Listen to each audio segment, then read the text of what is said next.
தமிழக அரசு ஊழியர்களுக்கு இன்று அல்லது நாளை போனஸ் அறிவிக்கப்பட வாய்ப்புகள் உள்ளன. தீபாவளிக்கு போக்குவரத்து ஊழியர்கள் உட்பட எல்லாருக்கும் போனஸ் வழங்கப்படும் என்று எதிர்பார்க்கப்படுகிறது. பொதுவாக ஒரு ஊழியரின் அடிப்படை சம்பளத்தில் 20% போனஸ் வழங்கப்பட வேண்டும்.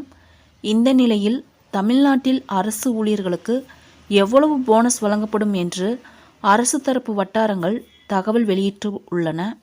இந்த முறை தமிழ்நாட்டில் அரசு ஊழியர்களுக்கு அகவிலைப்படி உயர்வு பிளஸ் தீபாவளி போனஸ் என்று இரட்டை போனஸ் இருக்கலாம் என்று கூறப்படுகிறது.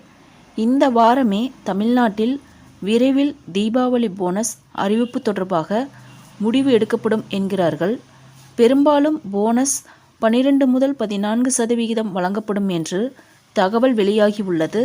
பெரும்பாலும் ஒரு வார வருமானம் போனஸாக வழங்கப்படலாம் என்கிறார்கள். இதற்கான ஆலோசனைகள் தமிழ்நாடு அரசால் மேற்கொள்ளப்பட்டு வருகிறது. கடந்த மார்ச் மாதம் தமிழ்நாட்டில் அரசு ஊழியர்களுக்கு அகவிலைப்படி உயர்வு அறிவிக்கப்பட்டது.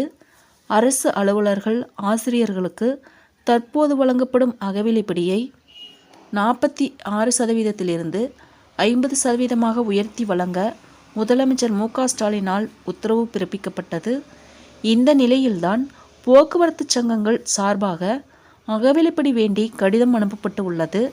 தமிழக அரசுக்கு வழங்கப்பட்ட இந்த கடிதத்தை அரசு ஆலோசனை செய்து வருகிறதாம்.